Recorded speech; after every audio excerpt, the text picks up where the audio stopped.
Welcome to the FNF Victory Road team analysis video. This is going to be one of the videos of team analysis I do in the series. I'm going to be going over every single team in the draft league, talking about some of the battles they did, their overall record, and of course having feedback from the coaches themselves in how they enjoy the league, some moments they liked, and some of their thought processes behind their performance. So today I am joined by the coach of Butcher Blissy's Fingered Witch, who actually happens to be a very good friend of mine. I think our decade is reaching our friendship is reaching a decade. Yeah, it is. It's pretty close. Hey ho. So yes, this is Fingered Witch, aka Joey, who's with me. So we're going to have a really fun conversation today and talk about some of the stuff in the league. Before we move on, I just want to talk about this logo and how amazing it is. Well, this was all you. We were trying to come up with cool team ideas, and I remember we were talking something about Deoxys, since that's one of my favorite Pokemon, and I think this was just a pun that you just generated on your own, right? Yeah, so I think it's a pun on the band Butcher Babies. Yeah. Who's a death metal band that I really like and that Noel also appreciates. Yeah. And I know you associate me with them deeply. Yes, very much so. Because I've shown you their music and their aesthetic, and they're really cool. So you just happen to generate this, right? Yes. I think I did 3 ideas for you because I was just making up logos for other people. Yeah, you're doing a good time. And I was having a lot of fun doing that. Yeah. So I made this one, and I thought this one was just the memeiest one. I was like, oh, Joey's gonna find it funny, but maybe it's it's not as cool as the one that I thought that I made first. Deoxys. Yeah, Death Metal Deoxys I thought you'd really like, which you did, but when you saw this one, you're like, I need this one. I almost went with it, but the concept of fucking Butcher Blissy's was just way too fucking funny. And also just really fun. So you handled the Blissey and the text, and I just looked up a picture of hell and got the most metal one I could find. Which it is very metal, so. Absolutely. So this is the fun approach that I think you had, not only in the logo but also in the league itself, and we'll talk a little bit more about that on this next page here. And how you approached Blissey is also kind of how you approached other Pokemon. So this is the preliminary draft that you did, your initial team, which is actually what you stuck with for the most part, aside from week 10. So I just want to give you an opportunity to explain what your thought process was when you were drafting this team. First, we could go general. Let's say, as a whole, what kind of team did you want to create? You're going to shine a light in my eyes and say, explain yourself. Where were you on the night of? And play good cop, bad cop? Yes. Pretty much my entire, motivation for who I drafted and what boiled down to type coverage, of course, and also just I wanted to use interesting Pokemon in weird ways, with niche strategies, sure, but also just I like the concept of being kind of unpredictable, or at the very least, just not standard. I mean, that's who I am as a person, but I know we've talked at length before.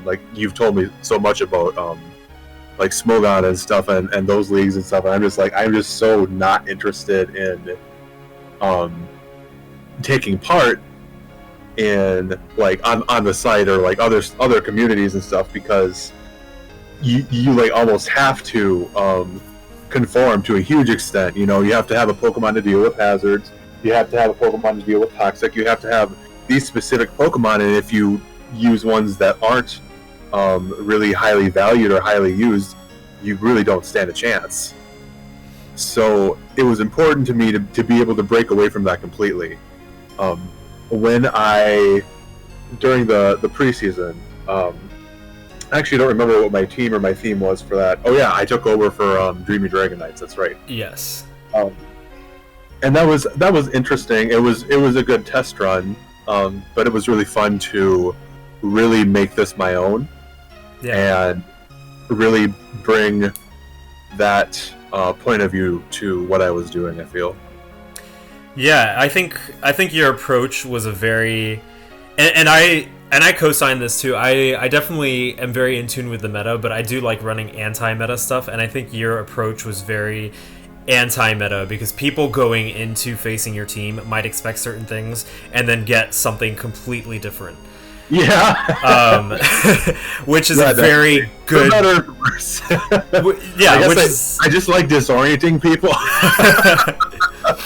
Just a chaos. I want to make all these people spinda.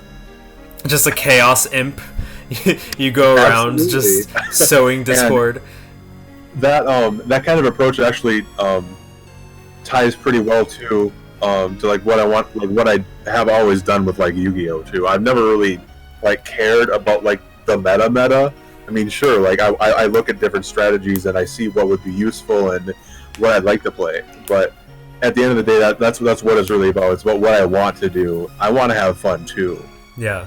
And to me, being fun or having fun with this is just kind of, to an extent, just playing by the seat of my pants. Although that can also be anxiety-inducing. As well as just using Pokemon that I like, using Yu-Gi-Oh cards that I like. Even if it's been years since I played Yu-Gi-Oh, but even if I did, I would still just like update my Dark Magician deck that I made in high school, because I love Dark Magician. I don't care if it's fucking excuse me, I don't care if it's frickin' like anti-meta or like really rogue or whatever. I just don't care. I just want to do my own thing, and that's always who I've been, and that's also who my dad is. My dad has always been, and also who my mom was. So that also explains that. I'm sure if they played Pokemon, they would gravitate sort of similar things as well. and I really like that. It's very defining for you, and something I notice on this team.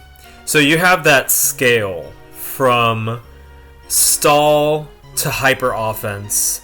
Let's say stall is a 1, hyper offense is a 10 on the scale. I'd say your team is closer to hyper offense, maybe at a 7, I'd say. Is that a Kinsey 6? It's because of the fact. I'd consider you to be kind of in the balance or bulky offensive range, because your Pokemon generally hit hard, but they could also take a hit. So, not only that, like Pokemon, for example, like Mega Altaria, like Jirachi, like Arcanine. And not only that, but many of them, like the aforementioned ones, including also Spiritomb, Lurantis, even Tentacruel to an extent, can go special, or they can go physical. They could also emphasize offense, they could emphasize defense. So you really had a lot of options at your disposal, a lot of versatility. I feel like I have a pretty full palette. It's not all just like hyper offensive or like hyper stall, which I hate stall. But also, that was, I think that was probably like the third important pillar of me, or of me. Well, I mean, yeah, but to me for drafting, or fourth. I don't know, I lost count. But to be able to have a lot of variety and to be able to do a whole bunch of things, especially because considering that this was like 10 weeks long, I didn't want to be holed into one thing for like a given Pokemon. Like, I know like almost every week I had Blissey be like hyper offensive, but during the last week it wasn't. The last time I used it, it wasn't. Because the situation just didn't call for it, and I had other Pokemon to use that kind of thing for. So Right. it was important. It was important to have like a wide variety of move pools and different kind of setups and stat layouts and stuff for the Pokemon, so they can be used differently for the situation. And um, this is getting a little ahead, I guess, but that's also why I didn't really do anything for drafting until the last week, because generally I could cover it, and it was fine. I got pretty good type coverage aside from lacking ground type. um, but that's why I didn't really have any drive or interest in drafting until last week, when I just kind of went hog wild. In exchanging, you mean? Exchanging, yeah. Okay, yeah. You stuck with your team pretty much the majority. And only a few people did that. I think it was just me, you, Tiller, and Emberhoof. Before you did that final trade in week 10, we were like the 4 that just never traded away our Pokemon. So yeah, really interesting stuff, and a cool draft, I'd say. Definitely, like I'd say, not meta, which makes it fun. Yeah, that's how I define fun personally. So, So let's look at the battle record. yeah. So you had a record of 4-6, and you had kind of like periods of there's a few losses, and then there's a few wins, and then there's a few losses, and then that last week you won. So what can I say? I'm a mixed attacker. And overall, there's a lot of really strong competition in this league, and Yeah, God. I think that you did better in this league than you did in the preseason, and I think partially it's because you were able to take control of that team and make it more to your liking, which I had synergy with that team. yeah, which totally makes sense. And not to say that Dreamy Dragonites was a bad team. Dreamy Dragonites had a good team, and I'm sure that they also had synergy with it. Yeah, but this was like your team, so you had some really good matches. So overall, was there any like moment that things were like, oh, okay, this is a good week for me, or this is not a good week for me? The first week, battling Eric was kind of running into a brick wall. I don't know what it was. I don't know if it was just because I wasn't like at that point. How many weeks did we do in the preseason? Did we get to?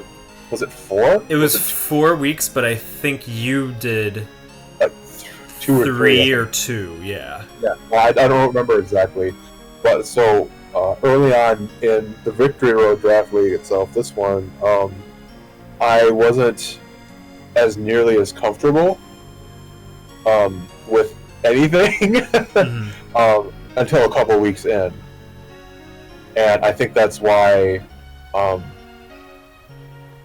I started like after week 3. I was a lot. I feel like I performed a lot better, and I think that's a large reason why. Aside from just like tight matchups and stuff like that, like with my opponent's teams, it's like I was a lot more comfortable like putting together my teams, consulting for anyone else, actually doing the battles and stuff. So yeah.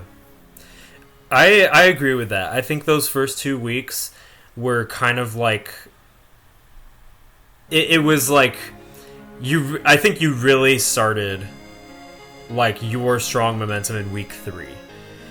yeah, Even though the loss versus Detroit Dunsparces was pretty intense, but like that team is really intense. Like I say as I'm about to face them in the semifinals, I'm really scared. Be scared, be afraid. Startoad, if you're listening, your team is amazing, and you're a really good trainer. It's time for you to become Dunsparce phobic. No, that's my favorite. But yeah, so overall, I think that's accurate. And yeah, so we could go into looking at the individual battles themselves. We'll start with when you faced Eric, which is Whooper Blooper as the team. Yeah, Whooper Blooper has such a cute logo. Yeah, I love that logo so much. Like we previously mentioned, I think this was kind of like it. This battle and the battle versus Noob Scrub, I think it also didn't help that Eric and Noob Scrub play a lot more stally than others in the league, which like it's a viable, it's a legitimate playstyle, but absolutely. I just really dislike it. Yeah, and I don't think your team is as poised to handle that as it is to handle balance or offense. Yeah.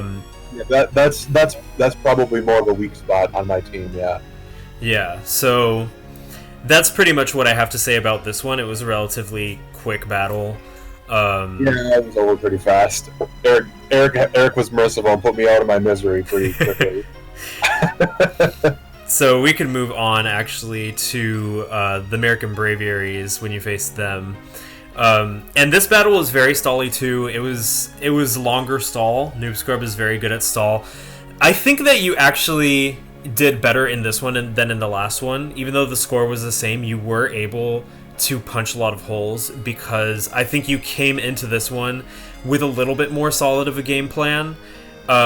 You had Substitute on Lurantis and Hawlucha, and Hawlucha was really a problem for Noob Scrub aside from Toxapex. Toxapex was like the one thing that was in your way of Hawlucha just sweeping.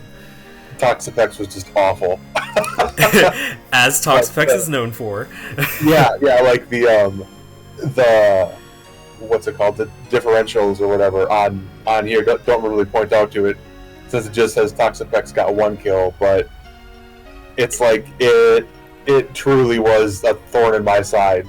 it was a wall. That's what Toxapex really does. A brick wall with spikes on it.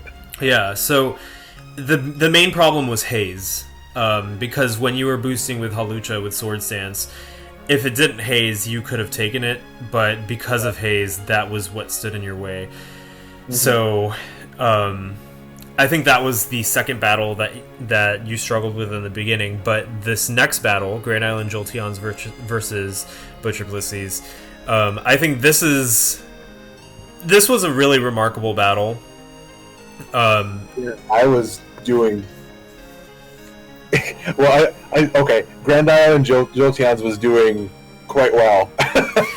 Yeah, in the beginning, there was a pretty decent lead for Quasimodo, who had just inherited this team from Napkin. Oh yeah, that's right. I forgot about that. Good performance, especially for our first week too. As somebody who literally did that in the preseason, like take over from somebody else, like dang. Yeah. He was leading for, I'd say, the first 65% of the battle, and then you were able to turn it around using a very unexpected Pokemon, which is, if you want to do the honors, Lurantis, specifically Spinello the Lurantis. Yes, Spinello really did well in this one. The two key Pokemon that you needed to take out were Lucario and Mudsdale. Because those were the ones who could get in the way of Mega Altaria wrecking. And that's pretty much exactly what Lurantis did. I was able to really work well with the contrary strategy with Superpower and Leaf Storm, right? Yeah. It's Leaf Storm. Yeah, I always get all the Leaf moves confused because literally all of them have the word Leaf in them. Leaf on them. So. Yeah. But yeah, no, which was by the way a very fun strategy, and thank you for suggesting it. Yeah, I love Contrary personally because it's so good for momentum building.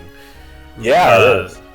I mean, watching that battle, if you look at it, you had no momentum, and then Lurantis was able to pick up that momentum for you, and then go into Mega Altaria, which completed that momentum into the final sweep.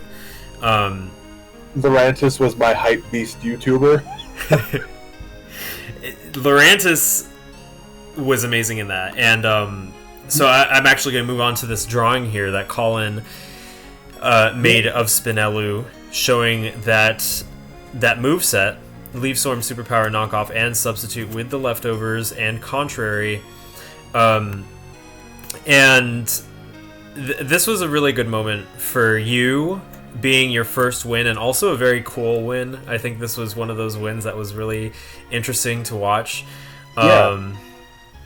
And also the fact that Lurantis got MVP despite not having the most kills really shows how important it was to setting up that win condition. Yeah, it really was the linchpin, the one that held everything together. I'm really thankful to Lurantis. Like, I'm thinking, like, oh no, this is about to border on to like Grammys awards acceptance speech territory. I'd like to thank all the little Lurantises, and I want to thank my dad for teaching me how to be against the meta. But yeah, really strong performance by Lurantis there, and I really like this drawing. Shout out to Colin for doing this. Yeah, Colin, it's so cute. Thank you so much. So we'll move on to week 4 now, which is where you face Detroit Dunsparces. This team. That's a vape pen. Yeah. I didn't notice that before. I am judging the Detroit Dunsparces in hindsight. So this team was pretty intense. I think this is right after Startoad exchanged for Celesteela. Oh my gosh, that thing was just brutal. Yeah, as we all know, Celesteela is pretty much a war criminal. Polytoad and Celesteela were real pain in this battle. Especially Celesteela, obviously. The Celesteela and Toxapex Die 2020 challenge. Celesteela, looking on your team, you don't really have a Pokemon that was able to take down Celesteela aside from Arcanine, but because he uses Rain and it shields Celesteela from Fire-type moves pretty nicely, and just Celesteela's bulk in general, even then it's really hard to take it down. So yeah, Celesteela is Steel and what type? And Flying. Steel and Flying, yeah. So, I mean, this is a time where even if I had a ground Pokemon, ground Pokemon, I wouldn't have been able to do much of anything. So yeah, really tough trainer to fight, and I speak from experience. But yeah. Now we can move on to when you face the Bayside Divers, and this battle was actually pretty short, I'd say. There was like pretty much no stall, which I think you liked. Oh yeah, that's my thing. Give me more. Or the lack of stall on me. And pretty much you went on the offensive with Xurkitree, Arcanine, and Mega Altaria, and it worked out for you. Yeah. Pretty simple match aside from that. Yeah, Mega Altaria did really well, especially getting 3 KOs. It's interesting that... Well, I mean, I guess we'll talk about it later. Never mind. we have the Pokemon reviews coming at the end, so yeah, exactly. So now we have Rio Grande Rapidash. This is one of your, in my opinion, one of your big battles as well. I'd say 2 of your most defining battles were versus Quasimodo and versus Emberhoof. So in this battle, I don't know if you want to say what you did to counter Landorus. You use a specific Pokemon. Yeah, is that what I used Ditto on? Yes. That's what I thought, yeah. The Ditto strategy worked really well here, and it worked well overall too. I'm really glad that you helped me do the math to finagle getting Ditto on my team. Yeah, Ditto can be a force to be reckoned with in draft. Mm-hmm. And you said earlier the type you lacked on your team was ground type. Well, when you lack a ground type, just copy it with Ditto. Yeah, exactly. Just Xerox that shit. So that was a really strong performance for you. I think Ditto was able to, once again, like Spinello did before, Yeah. pave the way for Mega Altaria and Arcanine too. Yeah, once I managed to take out Landorus, then the rest of the team was a lot easier. Going into it, Landorus was like a huge concern. So Yeah. the fact that I was able to take care of it was like, whew, okay, now I can stop being so anxious. Yeah, definitely. So not that Emberhoof didn't still pose a threat. Like he absolutely did. Sorry, my dad's calling. yeah, no problem. I just hung up. If he calls again, I'll answer. But yeah, Emberhoof acts like absolutely still poses a threat, but for him, Landorus was the big one in the same way that for me, like Mega Altaria was the big one. Yeah. Yeah, I agree with that. So really, this was a really strong performance. I think maybe I don't know which one was your stronger performance, but I'm inclined to say this one. Quasimodo was a really interesting match to watch because you turned a losing battle into a winning one. This one, I think you were just winning the whole time. Yeah, like I think I did better in this one, but the other one was more of a turnaround. Yeah. So all of these I was fighting by the seat of my pants, but like even with suggestions, you know, but yeah, I think I performed better in this one. Yeah, this one was a really strong match.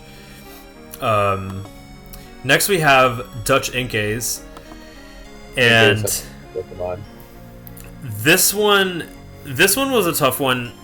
Quest is notorious for pivoting. He uses U-turn a lot, he uses Volt Switch a lot, he's always switching in and out. Scooping! Scooping up those Pokemon. I hate scooping. You hate scooping. We hated scooping together. When we like in Fofo, in the card game we made so many like anti-scoop cards and strategies, and we both just hate it. And whenever we break it out, we'd be like, no. Yeah, so in that battle, that was pretty much Quest's plan, and it worked out for him. Yeah. Also, Jolteon being able to Volt Switch a lot because there was no ground type. But there was a really cool moment. The cool moment was Durant was preparing for that sweep with Honquaz, and with Blissey, you actually managed to set up a Reflect and then counter its +1 Iron Head and take it down. That was a really cool moment. I thought, like, wow, that was gutsy. That was very gutsy, and it worked out really well for you. So I think that was really good. It was a high risk, high reward sort of thing, which I think also defines a lot of what I did too. I don't go safe. I'm like, no, okay, I'm gonna try it. That blows up in my face a lot, 6 times versus 4 times apparently, for the whole league. But you know, it's fun. I live dangerously. Yeah, that was a really hype moment. I remember, if you watch the commentary vid, I was like, oh my gosh, the counter! So that was really cool. I wonder if this would have been a good team to have Ditto on, to turn Azumarill against the Dutch Inkays. Yeah, also for Jolteon being able to perhaps copy Volt Absorb. Although I think Quest might have run Quick Feet anticipating that. What is Quick Feet? It's when you're afflicted by a status, your speed doubles.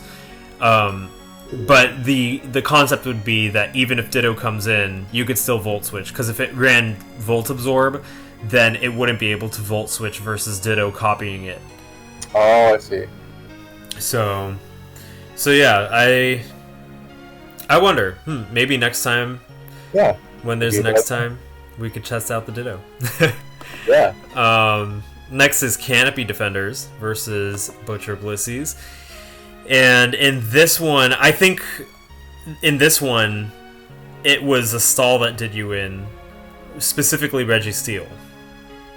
Yeah. Reggie Steele went for the Toxic and was just not going down the combination of Toxic Protect and Seismic Toss. And then once Reggie Steele was able to take out some of the key Pokemon on your team, Mega Charizard went for the sweep. Yeah, Mega Charizard cut through me like a hot knife through butter, pretty much. Yeah, that Mega Charizard is really intense. But I think just like Spinello was really key for you, I think it was Reggie Steele that was really more terrible for your team. Yeah, setup. Yeah. It was a setup. So that was versus Canopy Defenders. And then we go into Tiller's team, Downtown Darmanitan. This one, I think actually you did pretty well in this battle. Yeah, this was a really even one. This was even most of the time. And actually you were winning in the beginning. And then Mandibuzz is, again, it was the stall Pokemon, which this was actually really unexpected from Tiller because he is very hyper offensive. He does not like to run stall. That's what I planned for. So running Toxic on Mandibuzz and going for the stall was actually kind of surprising for me. Tiller had me putting on my clone paint this match. Especially, I think this was the one versus Mandibuzz where like I kept trying the same thing with Hawlucha, but it just wasn't working. But I was like, maybe he'll balk, and then he didn't. Yeah, Mandibuzz is really hard to take down, especially I think it's because it had defensive investment and not specially defensive. So that thing was sturdy. Yeah, Mandibuzz is very that sturdy. and Celesteela were probably the two sturdiest Pokemon I battled. And Toxapex.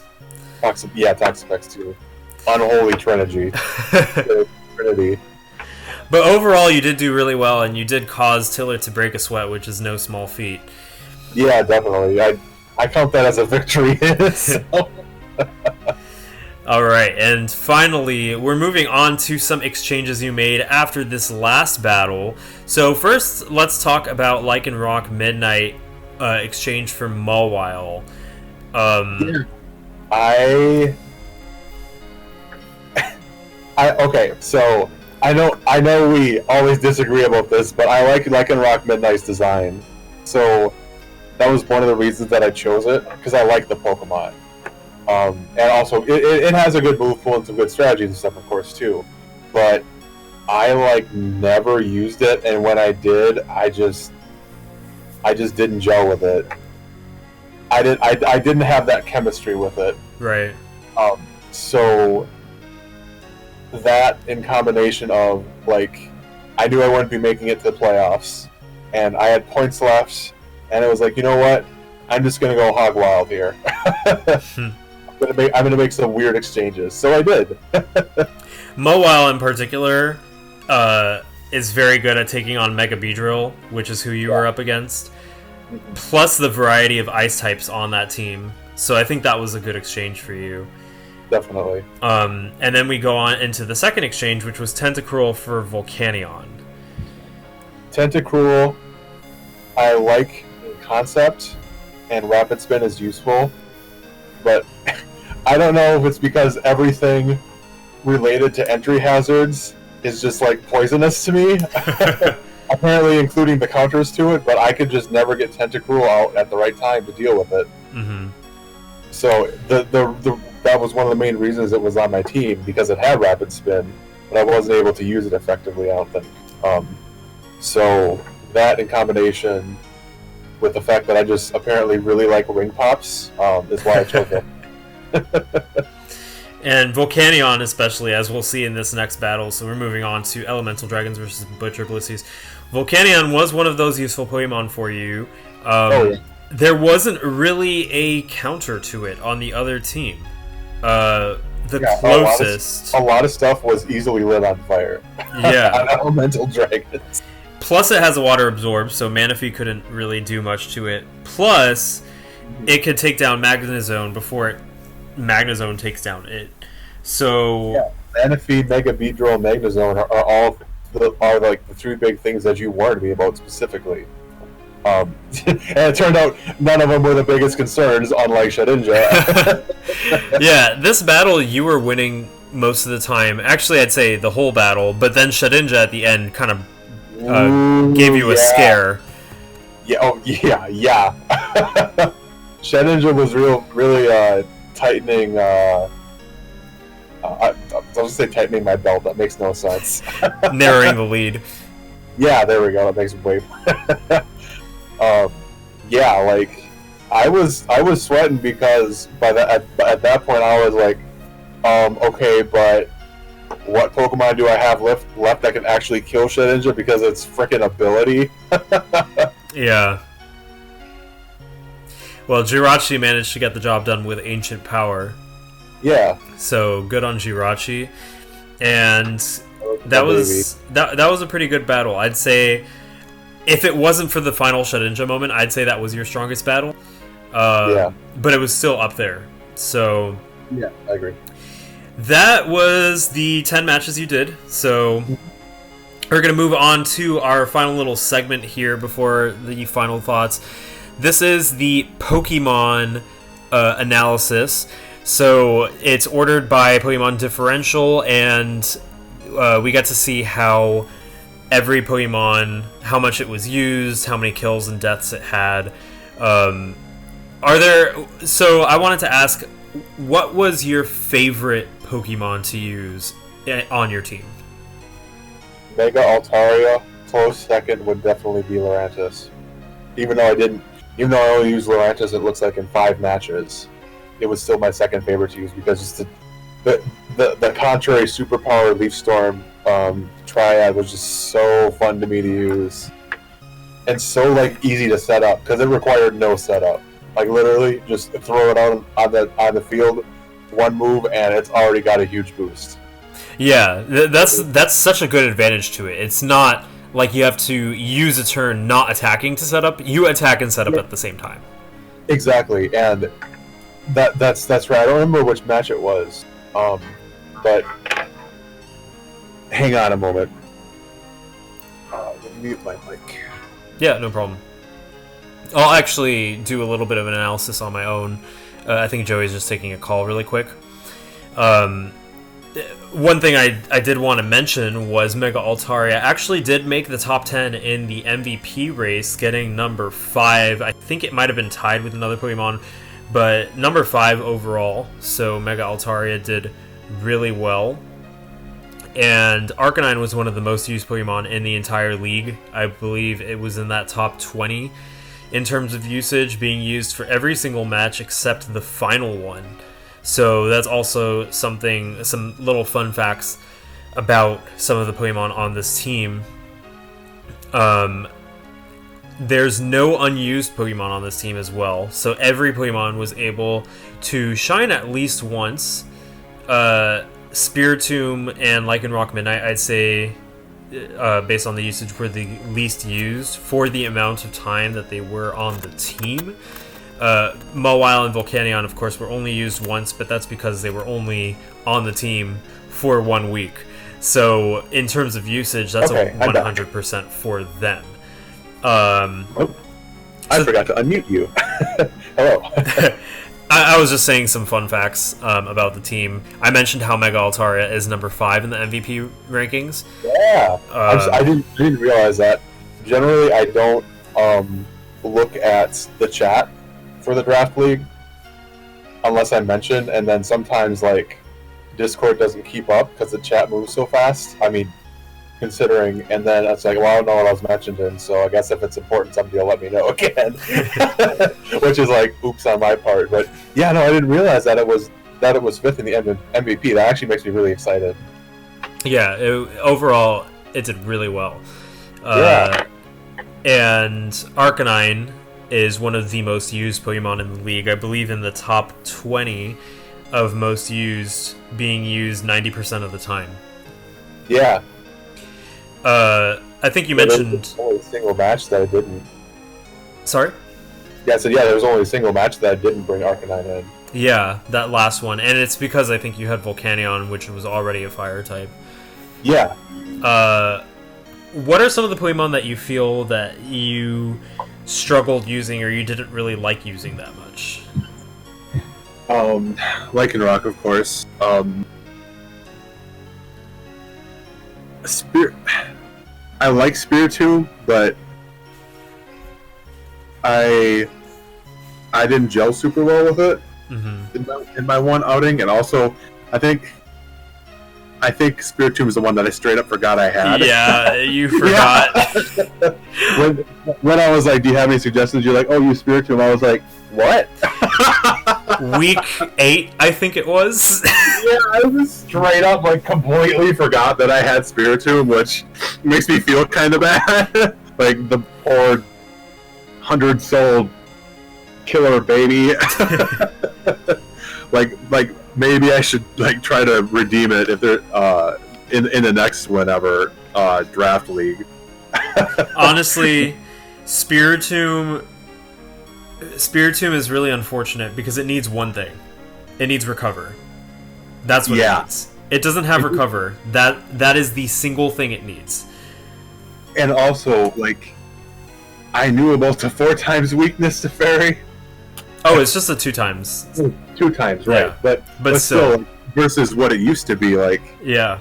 I'm not. I knew about it, but I just didn't think about it that much. So it was like, oh dear, that's a huge gaping flaw in this Pokemon now. That I think that really nerfed it to kind of make it pretty bottom tier, I think. Yeah, it's really unfortunate because Spiritomb used to be that Pokemon where you didn't have to fear any typing because it had no weaknesses. And that was part of its thing. Yeah, and now that's not the case. Game Freak gives Spiritomb Recover. Game Freak gives Spiritomb a chance. Leave Spiritomb alone! Leave Spiritomb alone. But aside from that, that and Lycanroc and Tentacruel to an extent, I think I gelled pretty well with everyone else. I didn't actually get a chance to use Mawile. Why? Wait, no, I did, didn't I? Yeah, you did in the final battle. I guess I just forgot because differential's at 0. Yeah, it got 1 kill, got 1 death. Yeah, that's right. I totally forgot about that. But yeah, everything else I liked using, and I think I did a pretty decent job at using. The less used Pokemon, I think my timing was more likely to be off because I just wasn't used to them yet. Yeah. I would like to shout out, though, to Arcanine, because Arcanine was also one of my major setup Pokemon. And I feel that it's very like Kiyotaka from Danganronpa, my favorite character, who I always named like Arcanine as, even though I changed the name of all other Pokemon every single week. Did you? Very supportive. Yeah. I thought you had Spinello more than once on Lurantis. Oh yeah, I think I might have done Spinello more than once, but that was specifically to tribute the other times, like the main time that Spinello did the thing. Okay. But it wasn't every time. So yeah, I just want to say, Arcanine, that I really appreciate you. Sorry, just letting my love for the Danganronpa character of the same name just bleed into Arcanine a little bit. Yeah, Arcanine was definitely Arcanine was your most used, and it definitely stuck with you till the end. So yeah, very very good Pokemon, good boy, good doggo. Yeah. So any other final thoughts about your team before we move on to some of the final thoughts? Oh yeah, I had a couple strategies with Jirachi that I didn't actually get to trot out much. Like using it to trick stuff onto people.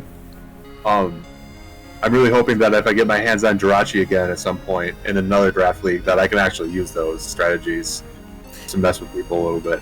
Yeah, that would be interesting. Anyone who's listening, just forget that you heard that, so you don't expect it. Spoilers!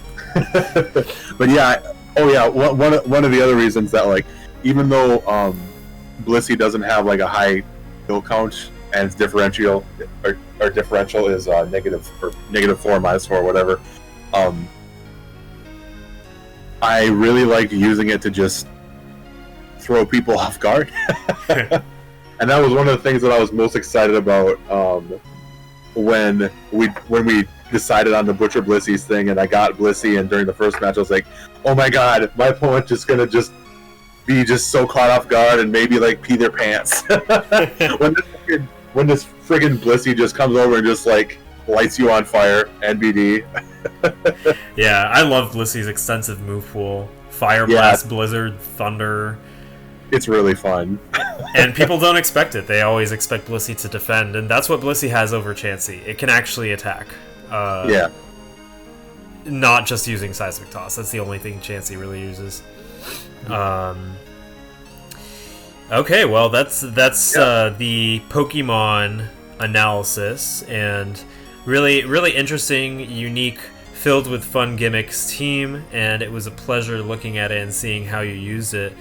We're going to move on to some final thoughts. I just wanted to ask, how has your approach to Pokemon changed, if at all, in the league, and what are some of the things that, I guess, perspectives, that you gained from this? Well, I should probably next time have an actual ground type. That's I think something that a lot of people who didn't get ground types are thinking, because Volt Switch and electric types can be very lethal without a ground type.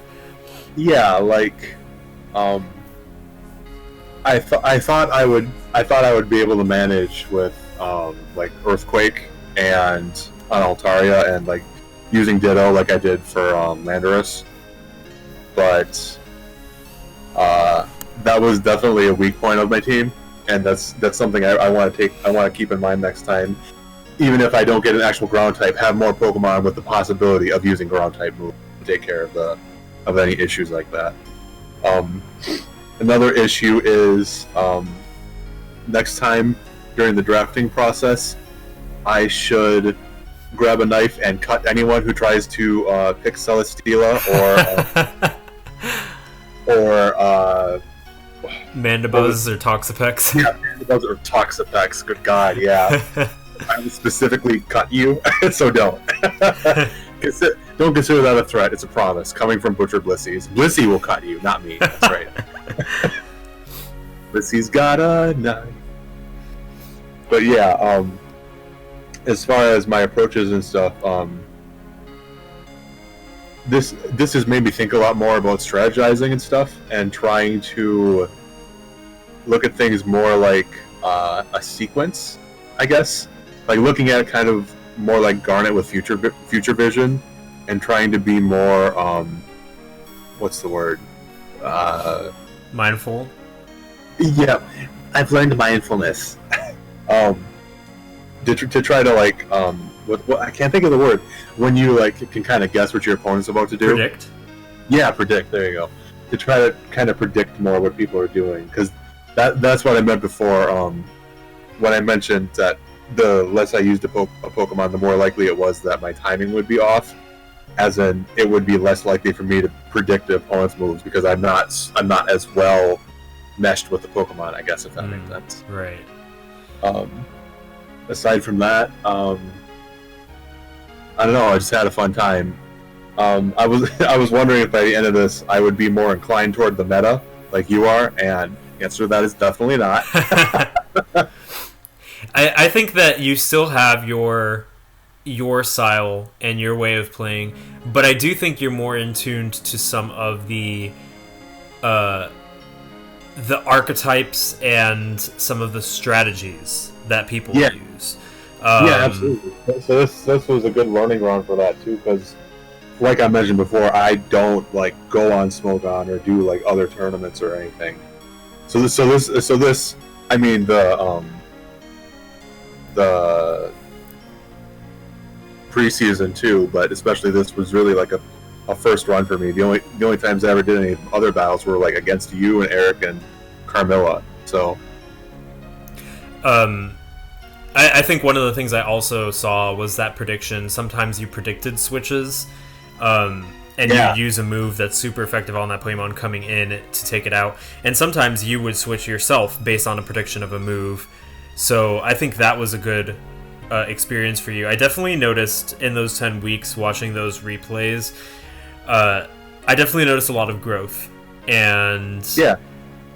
and you have definitely meshed well, like you said earlier, with those Pokemon, and it was really cool to watch. I'm really glad you joined, especially. It was.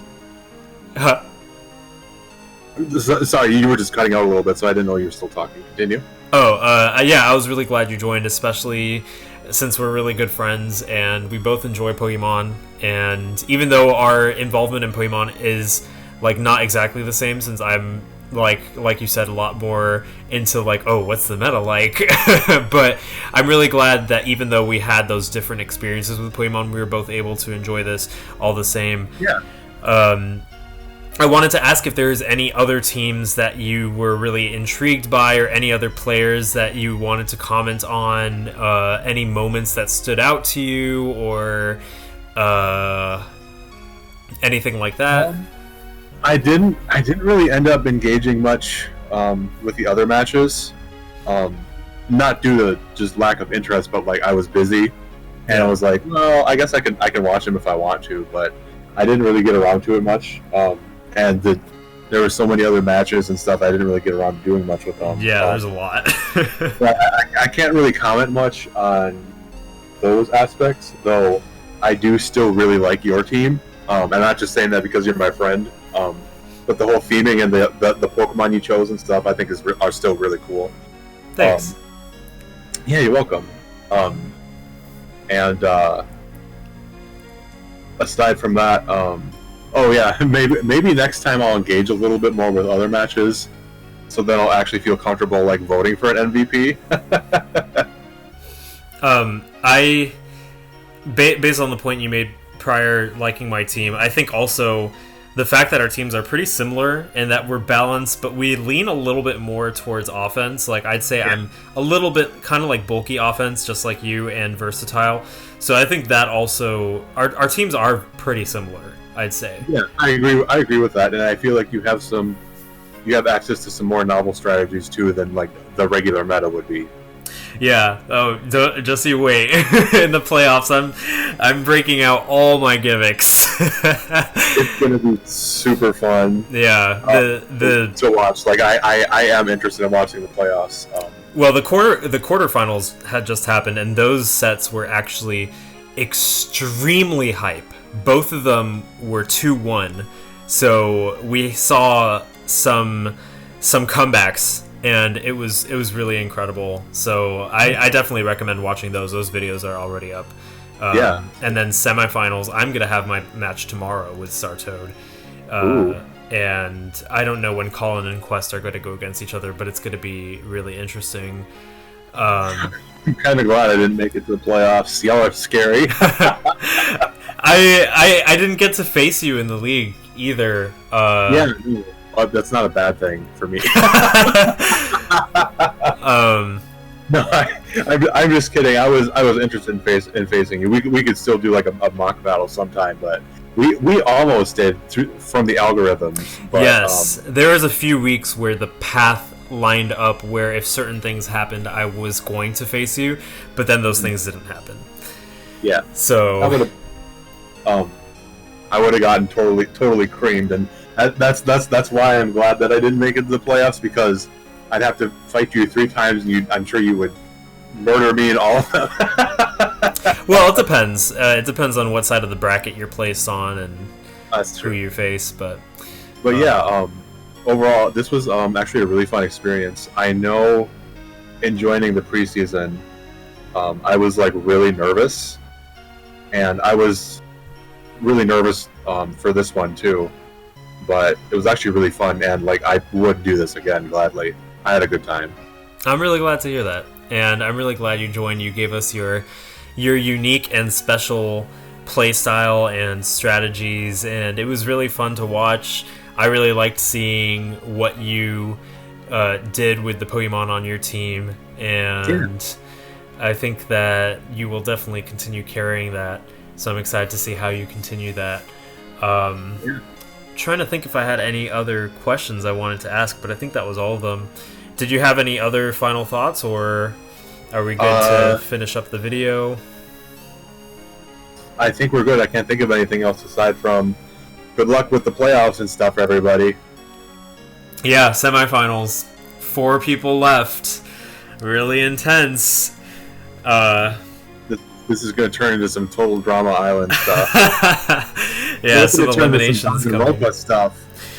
Well, the good thing is now that we're at the semifinals, everyone who's left gets to play twice.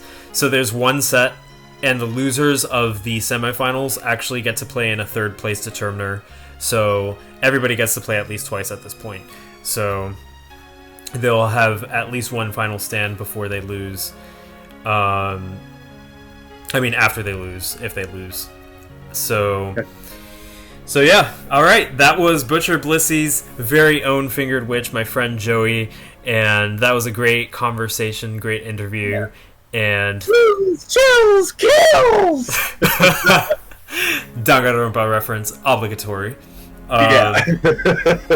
So yeah, look forward to possibly seeing Joey in future leagues. I hope we see the return of Butcher Blissy's, or maybe it'll be a different team name. Maybe we'll see Death Metal Deoxys next time. Maybe it'll go for something totally different. Who knows? And yeah, thank you so much for joining me. This was Noel from Mystical Chain, Fingered Witch from Butcher Blissy's. What were you going to say? Oh, just thanks for listening. Okay. All right, thanks for listening, and look forward to more of these team analysis coming soon. Still have a lot more to provide, and I'm really looking forward to those conversations. So until next time, see ya.